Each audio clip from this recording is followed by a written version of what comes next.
Sir, இப்போ Vijay CM ஆனது எல்லாருக்குமே ஒரு வித உறுத்தல் இருக்கு. அப்படிப்பட்ட உறுத்தல் வந்து ரஜினி குடும்பத்துக்கும் இருக்குமோ அப்படின்னு ஒரு சந்தேகம் இருக்கு. அது உண்மைங்களா? திருமதி லதா ரஜினிகாந்த் அவர்களுக்கு இருக்கும். இது வந்து ரொம்ப தவறான ஒரு முன்மாதிரி. யாருமே செய்யாத ஒரு எந்த முதலமைச்சரும் செய்யாத காரியம். முக்கியமாக அவங்களோட கட்சி நிர்வாகியும் ஒரு சில குற்றங்களை செய்கிறத நம்ம பார்த்துட்டு இருக்கோம். ஆமாம். இந்த நிலைமையில நடிகர் சங்கம் வந்துட்டு இவருக்கு வந்துட்டு ஒரு பாராட்டு விழா எடுக்கணும் அப்படின்னு நினைக்கிறது சரியா? அப்ரோச் வேற பண்ணியிருக்கிறதா சொல்றாங்க. பெரும்பாலும் சினிமாக்காரர்களுக்கு இருக்கக்கூடிய அண்டி பிழைக்கும் புத்தி. இப்போ அவர் ஆட்சிக்கு வந்த 60 நாள்ல கிட்டத்தட்ட 100 நடிகர்கள் நடிகைகளை அவர் சந்திச்சு பேசி போட்டோ எடுத்துட்டு இன்னைக்கு காலையில வரலட்சுமி சரத்குமார் கொண்டு அவர் சந்திச்சிருக்காரு. ஆனா தினமும் அவர் கட்சி தொண்டர்கள் கட்சி நிர்வாகிகள் செய்யற அநியாயத்தை கண்டும் காணாம அவர் இருக்காரா? கண்டிப்பா. திமுக தீய சக்தி, நாங்கள் தான் தூய சக்தி என்று மேடைதோறும் முழங்கிக் கொண்டிருந்த விஜய் இன்னைக்கு இவ்வளவு குற்றச்சாட்டுகள் வந்தும் இதை பத்தி வாயே திறக்காம இருக்கிறாரு. விஜய் முதலமைச்சர் ஆவதற்கு மிக முக்கிய காரணம் பிஜேபி தான். அமித்ஷாவுடைய பூரண ஆசையோடு தான் விஜய் முதலமைச்சர் பதவியில் உட்கார்ந்து இருக்கிறாரு.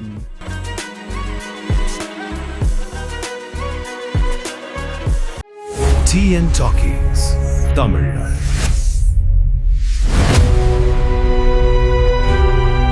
வணக்கம் நேயர்களே. இன்னைக்கு டிஎன் டாக்கீஸ்ல நம்ம கூட இணைஞ்சிருக்கிறது சினிமா விமர்சகர் வித்தகன் சேகர். வணக்கம் சார். வணக்கம். நேயர்களுக்கு அன்பு வணக்கம். ஓகே சார், இப்போ விஜய் சிஎம் ஆனது ஆளுங்கட்சி எதிர்கட்சிக்கு மட்டும் இல்லை, எல்லாருக்குமே ஒரு வித உறுத்தல் இருக்கு. அப்படிப்பட்ட உறுத்தல் வந்து ரஜினி குடும்பத்துக்கும் இருக்குமோ அப்படின்னு ஒரு சந்தேகம் இருக்கு. அது உண்மைங்களா?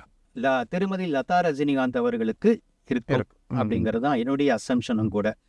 ஆனால் நிச்சயமாக இது ரஜினிக்கு எந்த ஒரு உறுத்தலோ பொறாமையோ எதுவுமே கிடையாது என்பதை என்னால் உறுதியாக சொல்ல முடியும். தமிழறிவு மணியன் அவர்களுக்கு கூட நான் வந்து நெருங்கி பழகினவன். அவர் வந்து ரஜினி சார் கூட 3 வருஷங்கள் நெருங்கி பழகி இருக்கிறார். அவர் அரசியல் கட்சி ஆரம்பிக்கிறதாக இருந்த காலகட்டத்தில் அவர் ரஜினியே விரும்பி தமிழறிவு மணியனை கூப்பிட்டு தன்னுடைய ஆலோசகராக வச்சுக்கிட்டு 3 வருஷம் ட்ராவல் பண்ணியிருக்காரு. அப்போது கவனித்த விஷயங்களை தமிழறிவு மணியன் சார் என்கிட்ட சொல்லியிருக்கிறாரு. ரஜினி வந்து ஒரு துறவி போன்ற மனநிலை கொண்டவர். அவருக்கு வந்து உண்மையாக தன்னை வாழ வச்சு தமிழ்நாட்டு மக்களுக்கு நல்லது செய்யணும் அப்படிங்கிற எண்ணம் தான் அவருக்கு இருந்திருக்கே தவிர, அவருக்கு வந்து யாரையும் கடிந்து பேசக்கூட அவருக்கு விருப்பம் கிடையாது. இப்போ அரசியலுக்கு வந்துட்டாக்கா தனக்கு எதிரணியில் இருக்கிறவங்கள கடுமையாக அட்டாக் பண்ணி பேசணும். எதிர்மறை அரசியல் அதுதான் எல்லாரும் பண்ணிட்டு இருக்கிறாங்க. அவர் ரஜினி தமிழறிவு மணியன் சார்கிட்ட சொன்னாராம், சார் நான் வந்து யாரையும் அட்டாக் பண்ணி பேச விரும்பலை, நான் என்ன செய்ய விரும்புகிறேங்கிற அந்த பாசிட்டிவ் விஷயங்களை மட்டும்தான் நான் பேச விரும்புகிறேன்னு சொன்னாராம். இவர் சொன்னாராம், சார் இப்போ ஆளுங்கட்சியாக இருக்கிறவங்க என்னென்ன தவறுகள் பண்ணுறாங்க அப்படிங்கிறத நீங்கள் சுட்டி காமிச்சாதான் அது மக்கள் மனசில் தைக்கும் பாதிப்பை ஏற்படுத்தும் அப்படி சொன்னாக்கா, இல்லை சார் நான் யாரையும் வந்து எதிரிகளாக நான் நினைக்கல, எல்லா கட்சிகளையும் எனக்கு நண்பர்கள் இருக்கிறாங்க அப்படின்னு அவர் உறுதியாக சொல்லிட்டாராம். ஸோ அப்படிப்பட்ட யாரையுமே எதிரியாக நினைக்காத ஒரு பக்குவப்பட்ட மெச்சூர்டு மைண்டு கொண்ட சூப்பர் ஸ்டார் ரஜினிகாந்த் விஜய் உள்பட யாரையுமே வந்து போட்டியாளராகவோ எதிரியாகவோ நினைப்பதற்கோ அவங்க மேலே வந்து அவர் சிஎம் ஆயிட்டாரே அப்படின்னு வந்து காண்டு ஆகிறதுக்கோ வாய்ப்பே கிடையாது. ஆனால் லதா ரஜினிகாந்துக்கு நிறைய பணம் சம்பாதிக்கணும் அப்படிங்கிற அந்த மணி மைண்டட் வந்து இருக்கு, நிச்சயமா இருக்கு. அதனால அவங்களுக்கு அந்த எண்ணம் இருக்கு. தன் கணவரும் அரசியலுக்கு வந்திருந்தாக்கா நிறைய பணம் சம்பாதிச்சிருக்கலாமே அவரை வச்சு அப்படிங்கிற அந்த ஒரு எண்ணம் இருக்கிறதுனால தான் மக்கள் மேடைங்கிற அமைப்பை வந்து அவங்க தொடங்கி ரொம்ப காலமாக நடத்திக்கிட்டு வந்தாலும் கூட அது வந்து வெளியில் யாருக்குமே தெரியாமல் இருந்தது. ஸோ அது மூலமாக சோஷியல் சர்வீஸ் பண்ணணும் அப்படிங்கிறது மட்டுமே அவங்களுக்கு எண்ணமாக இருந்ததுனாக்கா சைலண்ட்டாக பண்ணிகிட்டு இருந்துக்கலாம். அதை வந்து அவங்க விளம்பரப்படுத்தி இருக்க வேண்டிய தேவையில்லை. ஆனால் விஜய் முதலமைச்சர் ஆனதுக்கு பிறகு தான் வந்து அவங்க அது கூட அண்ணாமலை அறிவிப்பை வெளியிட்டார், ஆமாம், கட்சி தொடங்க போகிறேன். லீடர்ஸ். அதே நாளில் தான் லதா ரஜினிகாந்தும் மக்கள் மேடை பற்றின ப்ரெஸ் மீட்டை கூப்பிட்டு மக்கள் மேடை பற்றின ஒரு விளம்பரத்தை தேடிக்கொண்டாங்க. அது மட்டும் இல்லாமல் இன்னொன்றும் கேள்விப்பட்டேன். அதுக்கு பிறகு சில நாட்கள் கழித்து தமிழ்நாடு முழுக்க இருக்கக்கூடிய ரஜினி மன்ற நிர்வாகிகளை லதா ரஜினிகாந்த் ராகவேந்திரா மண்டபத்தில் கூப்பிட்டு பேசினாங்க அப்படின்னு கூட கேள்விப்பட்டேன். ஆனால் ரஜினியை பொறுத்த வரைக்கும் லதா ரஜினிகாந்துடைய அரசியலுக்கு தன்னை இழுக்கிற அந்த விஷயத்தை வந்து அவர் கடிவாளம் போட்டு தடுக்கிறாரு அப்படிங்கிறது தான் உண்மை. ஓகே சார், இப்போது ஜனநாயகன் வந்து லீக் ஆகிருக்கு. அதுவும் இல்லாமல் ஏற்கனவே ரீமேக்குங்கிறது எல்லாருக்குமே தெரிஞ்சு போச்சு. அந்த படத்தை பற்றின எதிர்பார்ப்பு கொஞ்சம் கொஞ்சமாக குறைஞ்சிட்டு வந்ததை நம்ம பார்த்தோம். ஆமாம், ஏற்கனவே நஷ்டம் வரும் அப்படின்னு முன்பே உணர்ந்த விஜய் ஒரு பதவியை கொடுத்து வைப்போம், அப்புறம் நம்ம டேட்டு கேட்டு தொல்லை பண்ண மாட்டார் அப்படிங்கிற எண்ணத்தில் தான் அந்த பதவி கொடுக்கப்பட்டதா? ஆமாம். தமிழ்நாடு அரசின் டெல்லி சிறப்பு பிரதிநிதிங்கிற பதவியை ஜனநாயகன் தயாரிப்பாளர் கே வெங்கட்ட நாராயணனுக்கு கொடுத்துருக்கிறாரு. இது வந்து ரொம்ப தவறான ஒரு முன்மாதிரி, யாருமே செய்யாத எந்த முதலமைச்சரும் செய்யாத காரியம். ஒரு டெல்லி சிறப்பு பிரதிநிதி, அந்த மாநிலத்தின் சிறப்பு பிரதிநிதிங்கிற அந்தஸ்தை வந்து பதவியை அந்த மாநிலத்தில் வசித்து கொண்டிருப்பவங்களுக்கு தான் எல்லா மாநிலத்திலும் கொடுப்பாங்க. அவர் வந்து வேற்று மொழியை சேர்ந்தவராக இருந்தால் கூட பரவாயில்ல, இங்கே வசிக்கிறது இந்த மாநிலத்தில் இருக்கணும். அப்போ தான் இந்த மாநிலத்தின் பிரச்சனைகள், இந்த மாநிலத்தின் தேவைகள் எல்லாத்தையும் அவங்களுக்கு தெரியும். அதை தெரிஞ்சுக்கிட்டு அவங்க வந்து டெல்லியில் இருக்கிறவங்க கிட்ட பேச முடியும். ஆனால் தமிழ்நாட்டோட எந்த இந்த ஜனநாயகன் படம் தயாரித்ததை தவிர தமிழ்நாட்டோடு எந்த வித தொடர்பும் இல்லாத அந்த வெங்கட்ட நாராயணாவுக்கு இந்த பதவியை விஜய் தூக்கி கொடுத்தது வந்து அதிகார துஷ்பிரயோகம். இதை வந்து ஆந்திராவிலோ கேரளாவிலோ கர்நாடகாவிலோ நிச்சயமாக எந்த முதலமைச்சரும் செய்ய மாட்டாங்க. அப்படி செஞ்சாக்கா மிகப்பெரிய ஆர்ப்பாட்டம் வெடிச்சிருக்கும். அதெல்லாம் இங்கே தமிழர்கள் வந்து இதை எப்படி அமைதியாக கடந்து போகிறாங்கன்னு எனக்கு தெரியல. ஆட்சிக்கு வந்து 60 நாள் கூட ஆகலை, டெய்லி ஒரு குற்றங்களை நம்ம பார்த்துட்டு தான் இருக்கோம். முக்கியமாக அவங்களோட கட்சி நிர்வாகியே ஒரு சில குற்றங்களை செய்கிறத நம்ம பார்த்துக்கிட்டு தான். ஆமாம். இந்த நிலைமையில் நடிகர் சங்கம் வந்துட்டு இவருக்கு வந்துட்டு ஒரு பாராட்டு விழா எடுக்கணும் அப்படின்னு நினைக்கிறது சரியா? அப்ரோச் வேறு பண்ணியிருக்கிறதா சொல்கிறாங்க. பெரும்பாலும் சினிமாக்காரர்களுக்கு இருக்கக்கூடிய அண்டி பிழைக்கும் புத்தி, பதவியில் ஒருத்தவங்க இருக்காங்கனாக்கா அவங்கள அண்டி பிழைக்கலாம் அப்படின்னு நினைக்கிற மனோபாவம் நிறைய சினிமாக்காரர்களுக்கு இருக்கு. அப்படிப்பட்டவங்க தான் இந்த மாதிரியான காரியத்தை முன்னெடுத்திருக்காங்க. ஆனால் இன்னும் ஓப்பனாக அனௌன்ஸ்மெண்ட் வரல. நடிகர் சங்க கட்டிடம் வந்து புதுசாக கட்டப்பட்டிருக்கு. நடிகர் சங்கத்தினுடைய சொந்த செலவு, இது வரைக்கும் வாடகை கட்டிடத்தில் இயங்கிட்டு வந்தது, சொந்த செலவுலேயே கட்டப்பட்டிருக்கு. அது 4 மாடிகள் கொண்ட பெரிய பிரம்மாண்டமான கட்டிடம். பேஸ்மெண்ட் அண்ட் கிரவுண்ட் ஃப்ளோரில் வந்து வெஹிக்கிள் பார்க்கிங், ஃபஸ்ட் ஃப்ளோரில் ஒரு பெரிய ஆடிட்டோரியம், செகண்ட் ஃப்ளோரில் 2000 இருக்கைகள் கொண்ட திருமண மண்டபம். விஜய்க்கு முதலமைச்சரானதுக்கு பாராட்டு விழா நடத்துவதற்கு உத்தேசித்திருப்பதாக கேள்விப்படுகிறேன். இப்போ சமீபத்தில் வந்து நாசர் கார்த்தி கூட சந்திச்சார் நினைக்கிறேன் இல்லையா முதல்வர். இவங்க சந்தித்ததனுடைய பின்னணியில் ஜஸ்ட் வாழ்த்து சொல்வதற்கு மட்டும் இல்லாமல் இந்த 2 விஷயங்களும் பேசப்பட்டிருப்பதாக கேள்விப்படுகிறேன். ஒன்று, இந்த நடிகர் சங்கத்தின் கட்டிட வேலைகள்லாம் முடிஞ்சு போச்சு. செப்டம்பர் மாதத்தில் நடிகர் சங்கத்தினுடைய கட்டிட திறப்பு விழா, அந்த திறப்பு விழாவை வந்து முதலமைச்சர் வந்து திறந்து வைக்கணும் அப்படின்னு கேட்டிருக்கிறாங்க. இரண்டாவது, அதற்கு பிறகு அந்த நடிகர் சங்க கட்டிடத்தில் வைத்தே விஜய்க்கு பாராட்டு விழா நடத்துவதற்கும் அவங்க அது சம்மந்தமாக முதல்வர் விஜய் கிட்ட பேசியிருக்கிறாங்க அப்படின்னு கேள்விப்படுறேன். இது வந்து நிச்சயமாக மக்கள் மத்தியில் ஒரு வெறுப்பைத்தான் ஏற்படுத்தும். ஏன்னா ஏற்கனவே விஜய் ஆட்சிக்கு வந்து 2 மாதங்கள்லேயே நிறைய மின்வெட்டு பிரச்சனை, சட்டம் ஒழுங்கு பிரச்சனை, செக்ஷுவல் அசால்ட் பிரச்சனை, அப்புறம் வந்து குதிரை பேரம் பற்றின குற்றச்சாட்டுகள் அன்றாடம் வந்து கொண்டிருக்கு. இவ்வளோ இருக்கும்போது நடிகர் சங்கம் வந்து விஜய்க்கு பாராட்டு விழா நடத்துவது என்பது மக்களுக்கு வந்து அவங்களுடைய வெறுப்பைத்தான் அது அதிகப்படுத்தும்.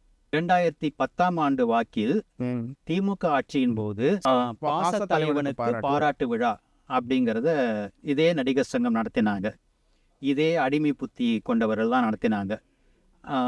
அதில் வந்து அஜித் வந்து கட்டாயப்படுத்தி அழைத்து வரப்பட்டார். மேடையிலேயே அதை வெளிப்படுத்தினார். அதை ரஜினியே எழுந்து நின்று கைத்தட்டி பாராட்டினாருங்கிறதுலாம் வரலாறு. இப்போவும் கூட அந்த பாராட்டு விழாவுக்கு நிச்சயமாக அஜித் வரமாட்டார். ரஜினி வருவதும் வந்து 90% சந்தேகம். ஆனால் அஜித் வரமாட்டார் என்பதை 100% சொல்ல முடியும். அவர் கூப்பிடவே மாட்டாங்கன்னு நினைக்கிறேன். ஸோ அந்த பாசத்தலைவனுக்கு பாராட்டு விழா நடத்தின போதும் இதே மின்வெட்டு பிரச்சனை அன்னைக்கு வந்து இருந்தது. மக்கள் ரொம்ப ஆட்சி மேலே அதிருப்தி இருந்தாங்க.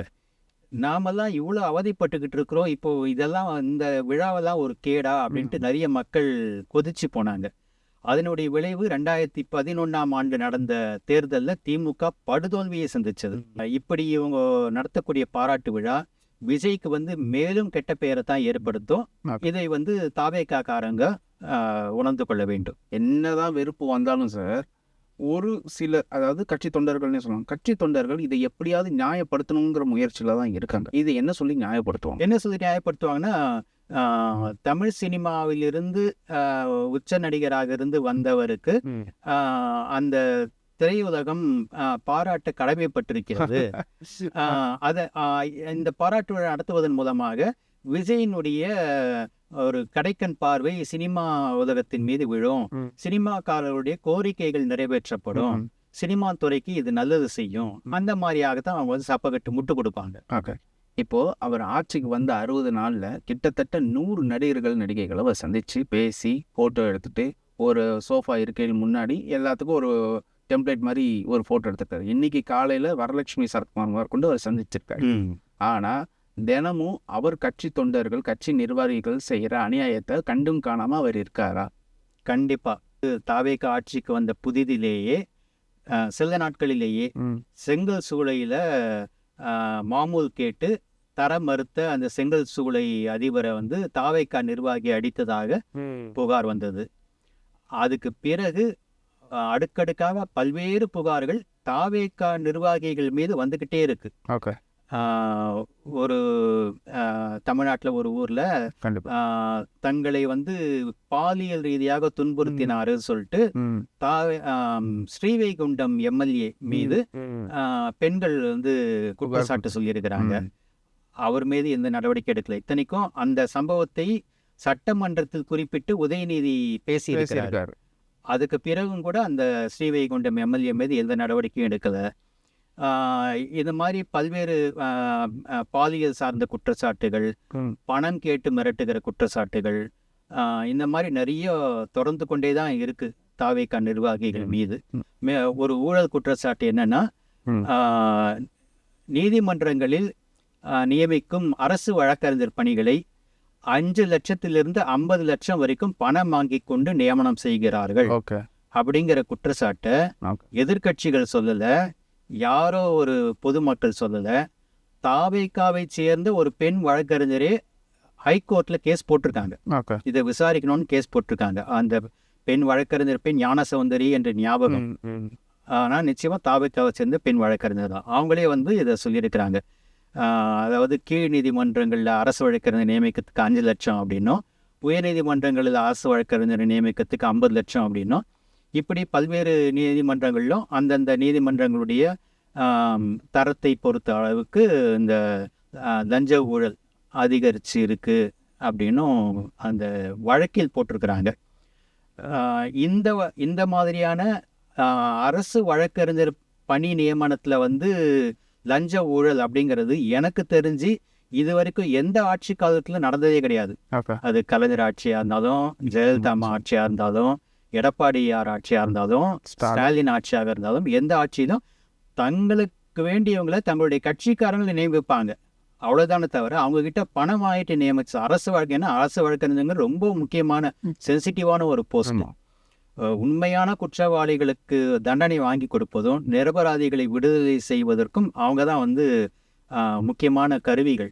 அந்த பதவிகளை சேர்ந்தவங்களுக்கு வந்து இவங்க லஞ்சம் வாங்கிக்கிட்டு பதவி கொடுக்குறாங்கன்னா அவன் நாளைக்கு வந்து குற்றவாளிகிட்ட லஞ்சம் வாங்கிட்டு விடுதலை செய்யறதுக்கு என்ன எவ்வளவு பண்ணோம் அதை நேரம்? பண்ணுவான். ம். திமுக தீய சக்தி, நாங்கள் தான் தூய சக்தி என்று மேடைதோறும் முழங்கிக் கொண்டிருந்த விஜய் இன்னைக்கு இவ்வளவு குற்றச்சாட்டுகள் வந்தும் இதை பத்தி வாயே திறக்காம இருக்கிறாரு.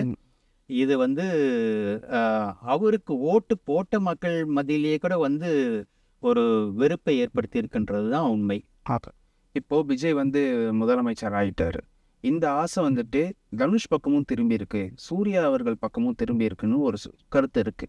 நீங்க அதை பார்த்தீங்களா? அந்த தகவல்கள்லாம் கேள்விப்பட்டீங்களா? இப்போ விஜய் சிஎம் ஆனதுக்கு அப்புறம் என்ன நம்மளும் வந்திருக்கலாமே அப்படின்னு ஒரு எண்ணம் வந்திருக்கு. இயல்பு தானே அது. நீங்க சொல்லுகிற தனுஷ் ஆகட்டும் சூர்யாவாகட்டும் அவங்களுக்கு வந்திருக்கிறதுக்கு வாய்ப்பு இருக்கு, கண்டிப்பா வந்திருக்குன்னு நான் சொல்லலை. சூர்யாவை பொறுத்த வரைக்கும் நீண்ட காலமாக அவர் வந்து சமூக சேவைக்கு தன்னுடைய பணத்தை வந்து செலவு பண்ணிக்கிட்டு இருக்கிறாரு. கண்டிப்பா. அதனால அவருக்கு மக்கள் மத்தியில ஒரு நல்ல பேர் இருக்கு. ஆமா. ஆனா தனுஷ் அந்த மாதிரி எதுவும் செஞ்சதாக செய்திகள் இல்லை. ஆமா. சூர்யாவை பொறுத்த வரைக்கும் அவர் வந்து லெஃப்டிஸ்ட் ஐடியாலஜி கொண்டவர்.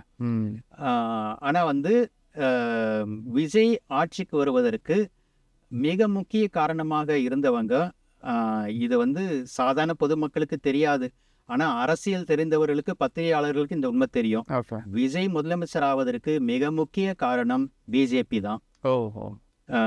அமித்ஷாவுடைய பூரண ஆசையோடு தான் விஜய் முதலமைச்சர் பதவியில் உட்கார்ந்து இருக்கிறாரு.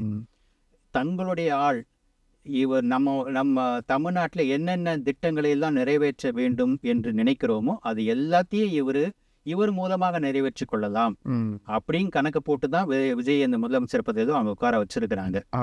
ஆனா அவங்களுக்கு அந்த பிஜேபிக்கு விஜய் மேல வந்த அந்த நம்பிக்கை தனுஷ் மேலேயோ சூர்யா மேலேயோ, அதுவும் குறிப்பா சூர்யா மேல கண்டிப்பா வராது. ஏன்னா சூர்யா வந்து லெப்டிஸ்ட்.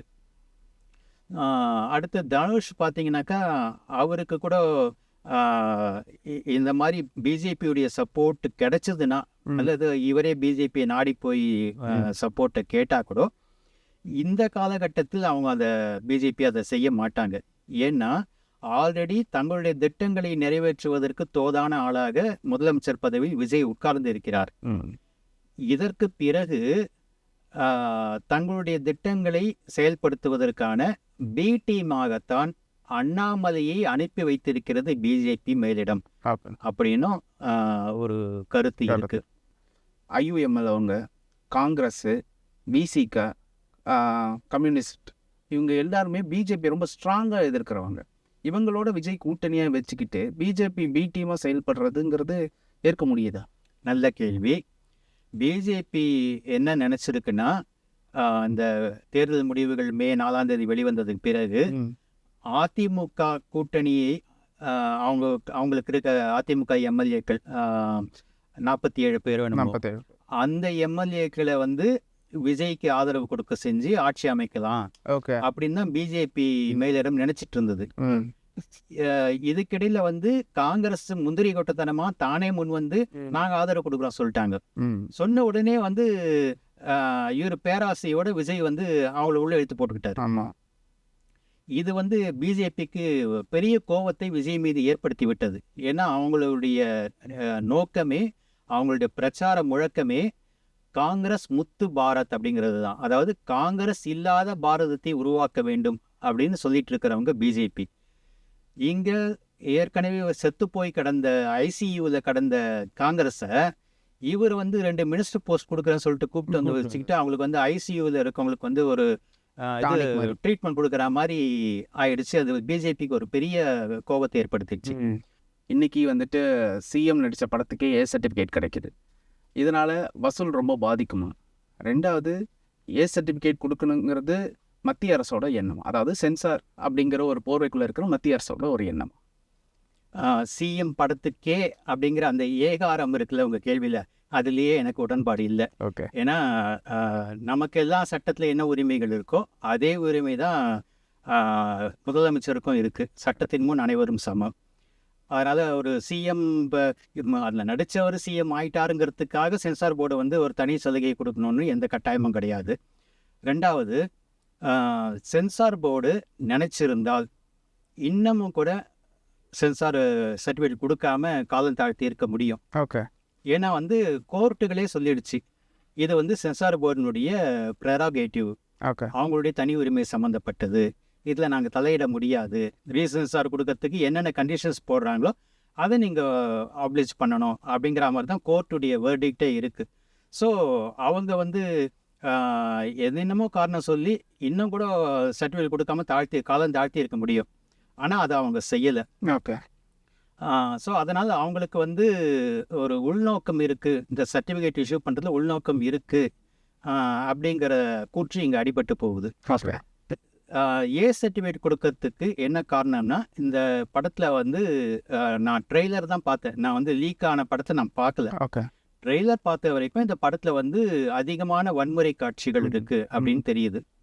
அதிகமான வன்முறை காட்சிகள் வந்து சிறுவர்கள் பார்க்கறது அவங்களுடைய மனநிலை சைக்காலஜியை பாதிக்கும் ஓகே. அப்படிங்கிறதுனால தான் ஏ சர்டிஃபிகேட் கொடுக்குறாங்க. ஒரு முறை எஸ்வி சேகர் எனக்கு வந்து அவர் சென்சார் போர்டினுடைய அதிகாரியாக இருந்தவர். அவர் எனக்கு ஒரு புத்தகத்தை ப்ரெசென்ட் பண்ணார். சென்சார் போர்டினுடைய விதிமுறைகள் என்னென்ன அப்படிங்கிறதுல அந்த புத்தகத்தில் தெளிவாக சொல்லப்பட்டிருக்கு. ஓகே. என்னென்ன மாதிரியான காட்சிகள், என்னென்ன மாதிரியான வசனங்கள், என்ன மாதிரியான பொருள் தரக்கூடிய பின்னணிகள் எல்லாம் இருந்ததுனாக்கா அதுக்கு வந்து சென்சார் மறுக்கலாம், ஏ சர்டிஃபிகேட் கொடுக்கலாம், யூ சர்டிஃபிகேட் கொடுக்கலாம் அப்படிங்கிற ஒரு கைட்லைன்ஸ் புக்கே இருக்குது. ஸோ அதன்படி தான் வந்து சென்சார் அதிகாரிகள் இந்த படத்துக்கு வன்முறை காட்சிகள் அதிகம் இருக்கிறதுனால ஏ சர்டிஃபிகேட் கொடுத்துருப்பாங்க. இது படத்துடைய வசூலை பாதிக்குமா அப்படின்னு கேட்டாக்கா நிச்சயமாக ஓரளவு பாதிக்கும். ஓகே. ஏன்னா விஜய் படத்துக்கு அதிகமாக இருக்கிற ரசிகர்கள் வந்து சிறுவர் சிறுமிகள் தான். கண்டிப்பாக. அவங்க தான் வந்து தன் அப்பா அம்மாவை கம்பல் பண்ணி விஜய் படத்துக்கு கூட்டிகிட்டு போகிறாங்க. இப்போ இந்த படத்துக்கு அவங்களால அப்படி கூட்டிகிட்டு போக முடியாது. பசங்க கூட்டிகிட்டு போகாத பட்சத்தில் பெரியவங்களுக்கு வந்து விஜய் படத்தை பார்க்கணும் அப்படிங்கிற அந்த அளவுக்கு ஒரு கிரேஸ் இருக்காது.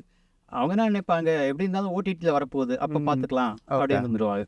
ஸோ அந்த ஃபேமிலி ஆடியன்ஸ் இது வந்து இந்த மால் தியேட்டர்களில் தான் வந்து இதை ரொம்ப ஸ்ட்ரிக்டாக ஃபாலோ பண்ணுறாங்க. ஸோ அங்கெல்லாம் வந்து இந்த குடும்பங்களுடைய வருகை நிச்சயமாக குறையும்.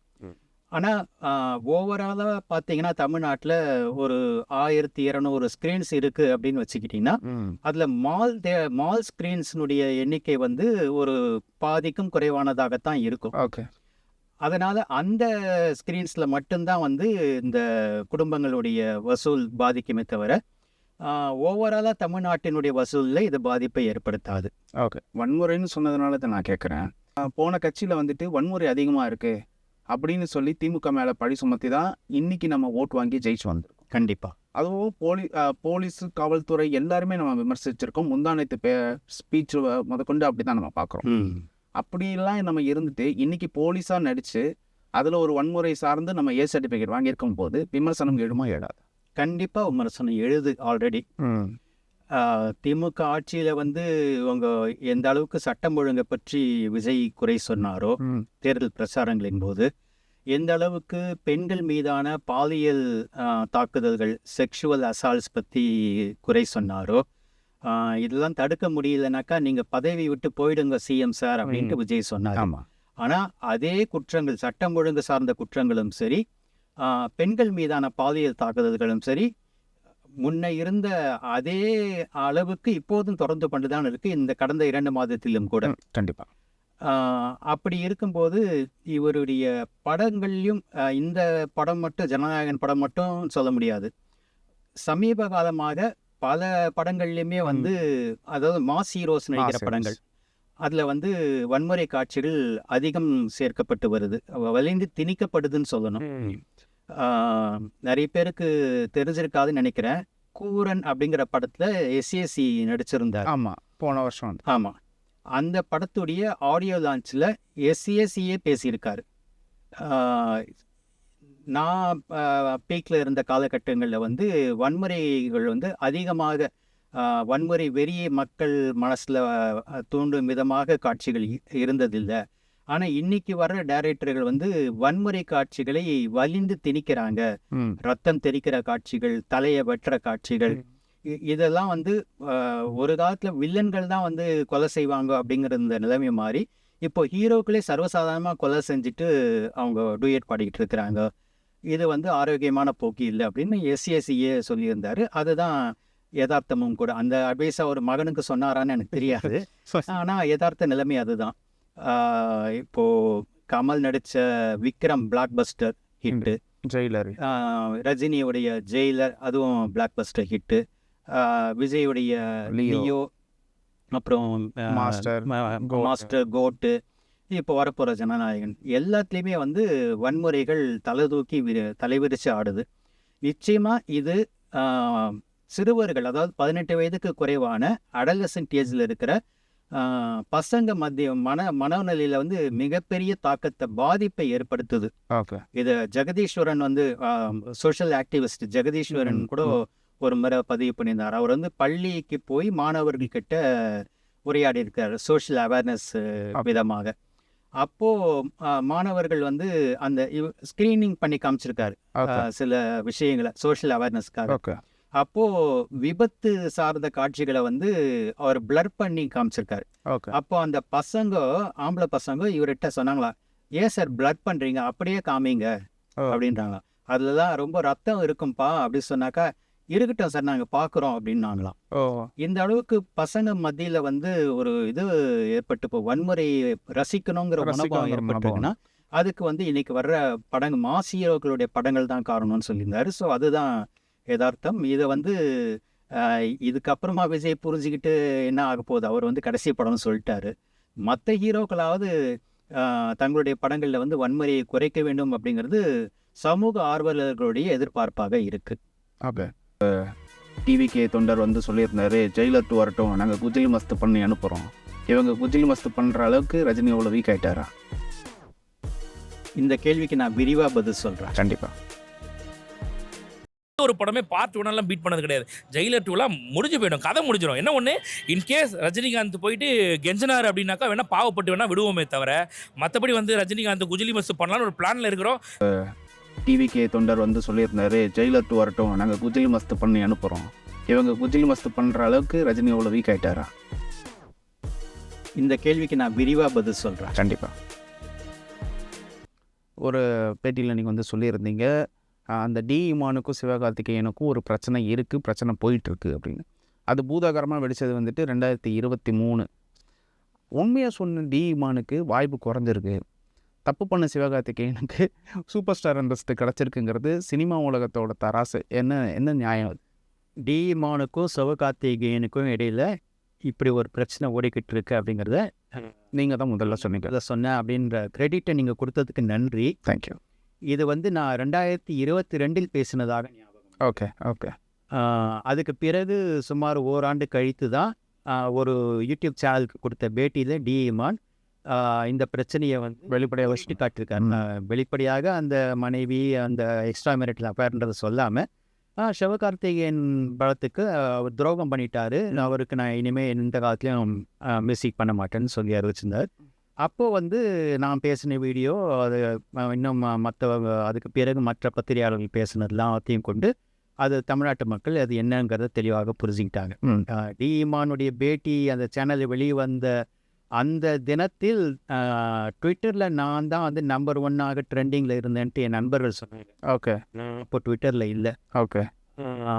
ஸோ அந்த பிரச்சனை வந்தபோது செய்யாறு பாது போன்றவங்க என்ன சொன்னாங்கன்னா, டி இமானுக்கு பட வாய்ப்புகளே இல்லை, அதனால் அவர் வந்து இது போல ஒரு பிரபலத்தின் மீது பழியை தூக்கி போட்டு ஒரு அட்டென்ஷன் சீக் பண்ண நினைக்கிறாரு அப்படின்னு பேசியிருந்தாரு. அந்த சமயத்தில் நான் வந்து டி இமானுடைய அப்பா கிட்ட பேசினேன், ஃபோனில் பேசினேன். செய்யாறு பாது இது போல சொல்லியிருக்கிறாரு, இது உண்மையா, இமான் சார் இது பட வாய்ப்புகள் இல்லையா அப்படின்ட்டு. அவர் சிரிச்சிட்டு சொன்னார், பட்டியலே ஒப்புச்சார் என்கிட்ட. ஓகே. அப்போ அவர் சொன்னது 2023 அல்லது 24 காலகட்டம்.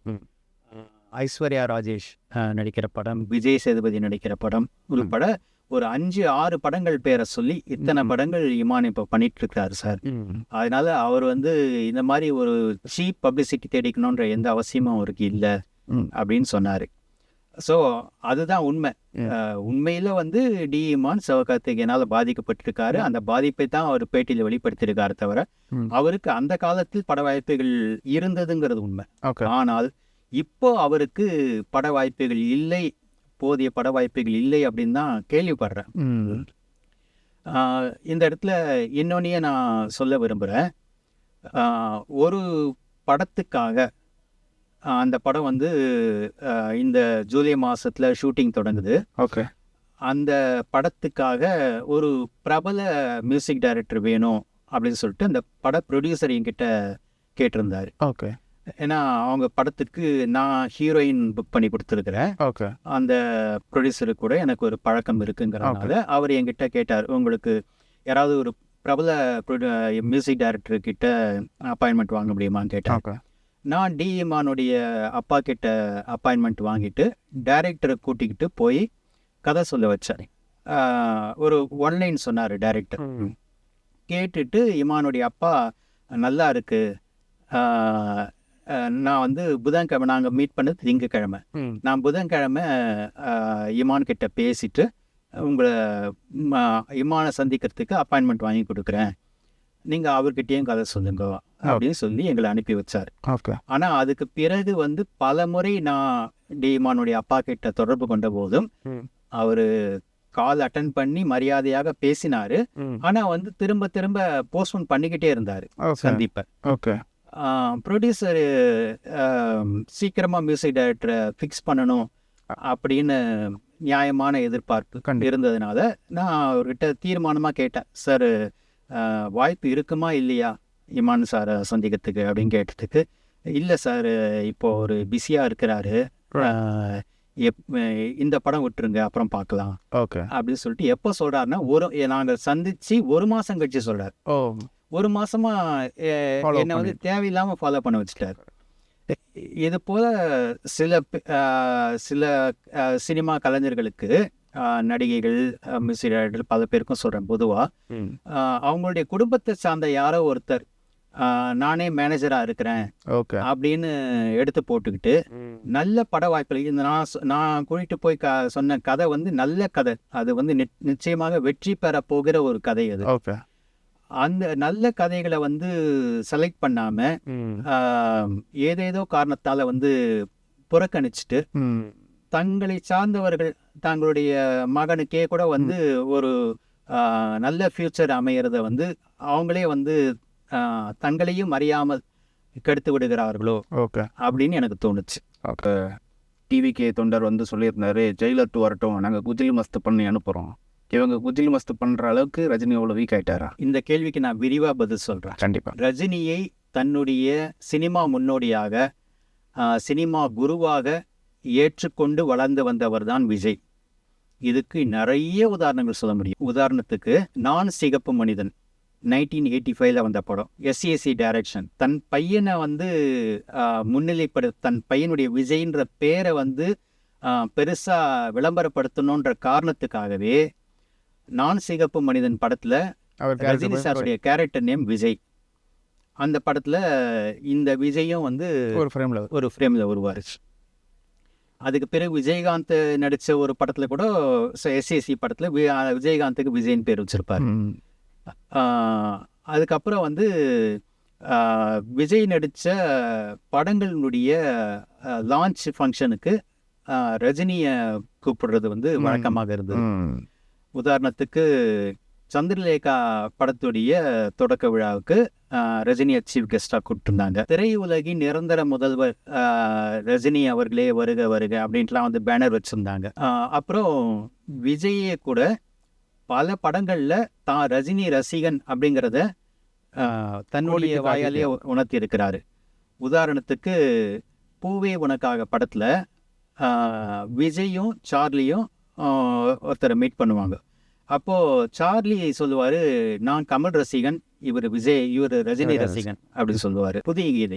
புதிய கீதை படத்தில் அண்ணாமலை தம்பி ஆள போறேன்டா அப்படிங்கிற மாதிரி பாடல் வரி வரும்.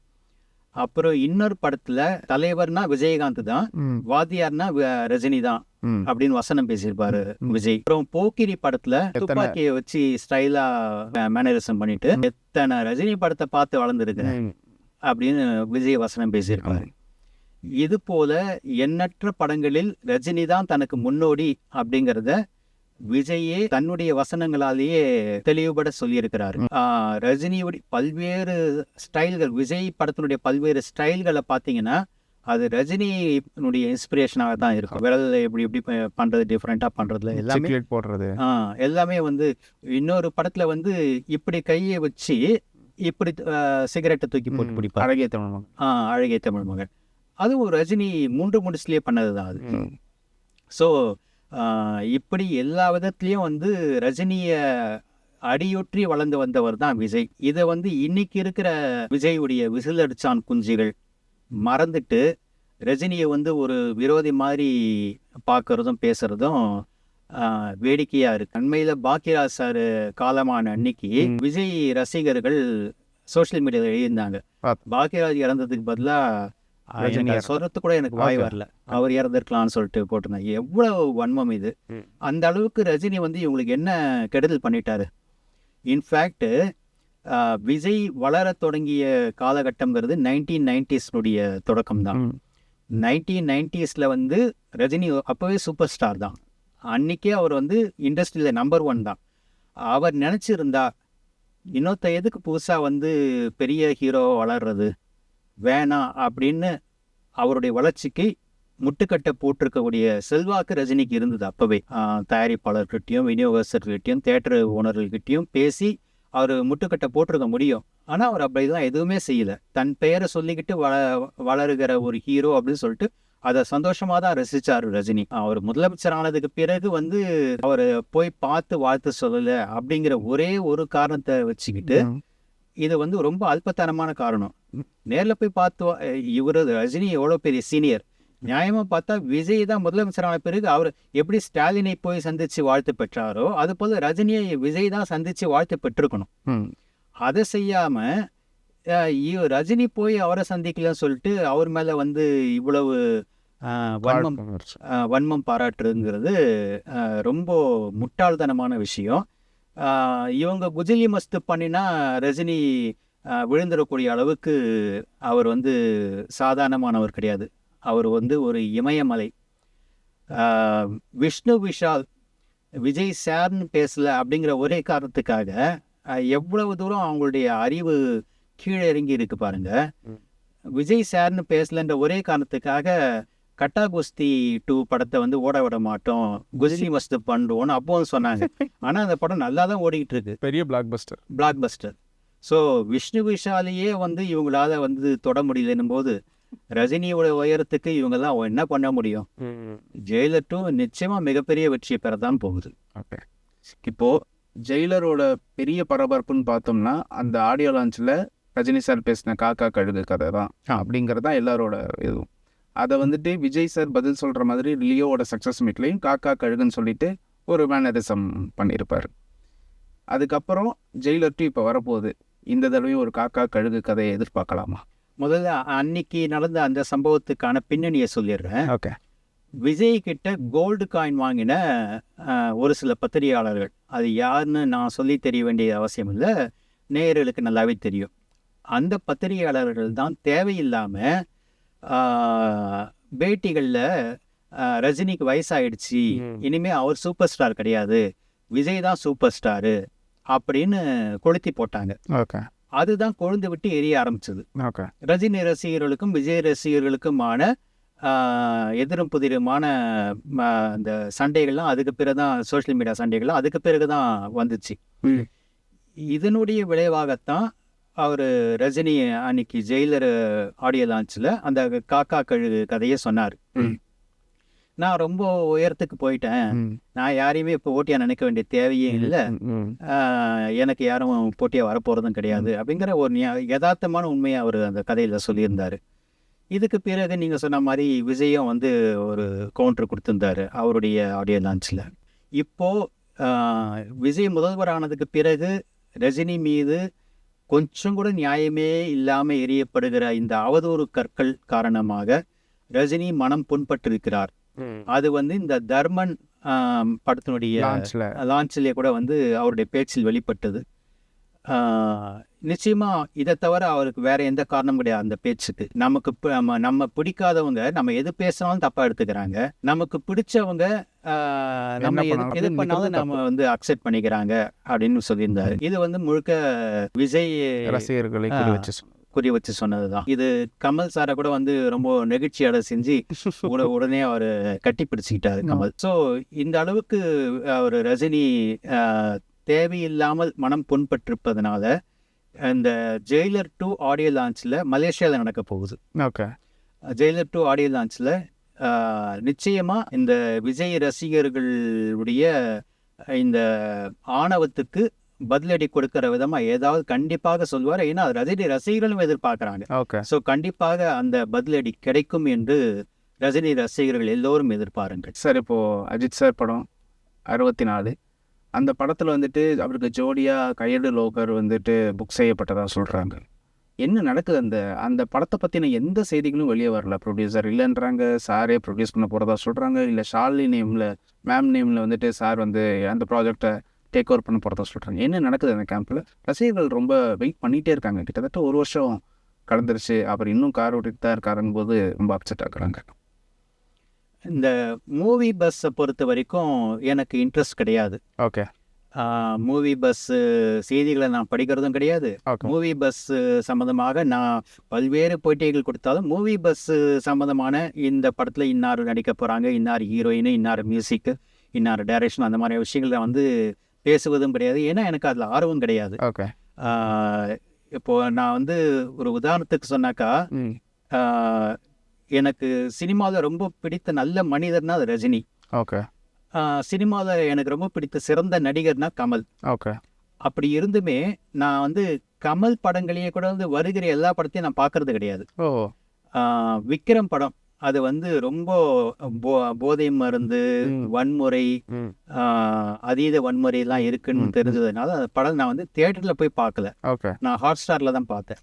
அதுவே எனக்கு பிடிக்கல, திருப்தியை தரது அந்த படம். ஓகே, கடந்த ஆண்டு வெளியான தக் லைஃப் படம் அது வந்து ஒஸ்ட் அப்படின்னு தெரிஞ்சு போனதுனால அந்த படம் நான் பார்க்கவே இன்னைக்கு வரைக்கும் பார்க்கல. ஓகே, நான் கமல் ரசிகனானாக்கா. ஓகே, நான் ரசிக்கிற கமல் யாருனாக்கா வந்து மகாநதி கமல், குணா கமல், அவ்வை சண்முகி கமல், இந்த மாதிரி பல்வேறு யூனிக்கான அபூர்வ சகோதரர்கள் கமல், இந்த மாதிரி பம்மல் கே சம்பந்தம், இந்த மாதிரி யூனிக்கான பிக்சர்ஸை கொடுத்த கமல் தான் நான் ரசிக்கிறேன். ஸோ எந்த ஒரு ஹீரோக்கள் மேலேயும் எனக்கு வந்து ஹீரோ ஒர்ஷிப்ன்றது கிடையாது.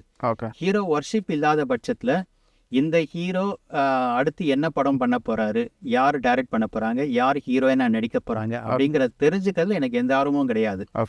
அந்த படம் வந்துச்சுனாக்கா நிச்சயமாக வந்து அஜித் நடித்த படம் வந்துடுச்சு அப்படின்னு எனக்கு தெரியும். அப்போ வந்து அது விமர்சனம் எப்படி இருக்குன்னு நான் கேட்டு தெரிஞ்சுப்பேன். நல்லா இருந்ததுன்னா போய் பார்ப்பேன். அப்படி தான் வந்து அவருடைய விடாமுயற்சி படம் நான் பார்த்தேன், அது எனக்கு பிடிச்சிருந்தது. ஓகே, குட் பேட் அக்லி நான் பார்க்கல. ஓகே, ஸோ இதுதான் நான் எனக்கு வந்து எந்த ஹீரோ மேலேயும் ஒர்ஷிப் இல்லாததுனால எந்த ஹீரோவுடைய மூவி அப்டேட்ஸையும் நான் தெரிஞ்சுக்கிற வழக்கம் கிடையாது. இப்போது இண்டஸ்ட்ரியில் சூர்யாவோட வெற்றி, அதாவது கருப்போட மிகப்பெரிய வெற்றி வந்துட்டு சிலருக்கு டிஸ்டர்ப் ஆகியிருக்கு அப்படின்னு சொல்லப்படுது. உண்மைங்களா? அது ஓரளவுக்கு உண்மைதான். அது என்ன காரணம்னா அந்த படத்துடைய பட்ஜெட் வந்து வெறும் 30 கோடி. ஆனால் படம் கலெக்ஷன் பண்ணது வந்து 200 கோடி. ஓகே, கிட்டத்தட்ட 170 கோடி அது லாபம் சம்பாதிச்சிருக்கு. அந்த அளவுக்கு ஒரு பிளாக் பஸ்டர் ஆகக்கூடிய அளவுக்கு அந்த படத்தில் வந்து ஒரு பெரிய விஷயங்கள் எதுவும் எனக்கு தெரிஞ்சு நான் பார்க்கல. பார்த்தவங்க என்கிட்ட சொன்னாங்க, பத்திரிகையாளர்கள் சொன்னாங்க, அந்த படத்தில் வந்து அப்படி ஒன்றும் எக்ஸ்ட்ராடினரியா எதுவுமே இல்லை. இது ரொம்பவே பேய் கதையா இருந்தாலும் அதுலயும் ஒரு லாஜிக் வச்ச படங்கள்லாம் எத்தனையோ இருக்கு. ஆனா இதுல வந்து கம்ப்ளீட்டா லாஜிக்கே இல்லாம இருக்கு அப்படின்னு தான் விமர்சகர்கள், கிரிட்டிக்ஸ்லாம் சொன்னாங்க. ஸோ அப்படிப்பட்ட ஒரு படத்துக்கு வந்து இவ்வளோ பெரிய வெற்றியை கொடுத்துருக்காங்களே மக்கள் அப்படின்னு சொல்லிட்டு பல தயாரிப்பாளர்கள், நல்ல கதைகளை நம்பி படம் எடுத்த தயாரிப்பாளர்கள் வருத்தப்பட்டது உண்மை. ஓகே. இது தவிர சூர்யாவை பிடிக்காத வலதுசாரி ஆதரவாளர்கள் சினிமா துறையில் இருக்காங்க இல்லையா, ஓகே. அவங்களுக்கும் இது வந்து ஒரு கடுப்பை ஏற்படுத்தி இருக்கு அப்படின்னு கேள்விப்பட்டேன். ரொம்ப நன்றி சார். நான் கேட்ட எல்லா கேள்விக்கும் நீங்கள் விரிவாக பொறுமையாக பதில் சொன்னதுக்கு ரொம்ப நன்றி. நன்றி.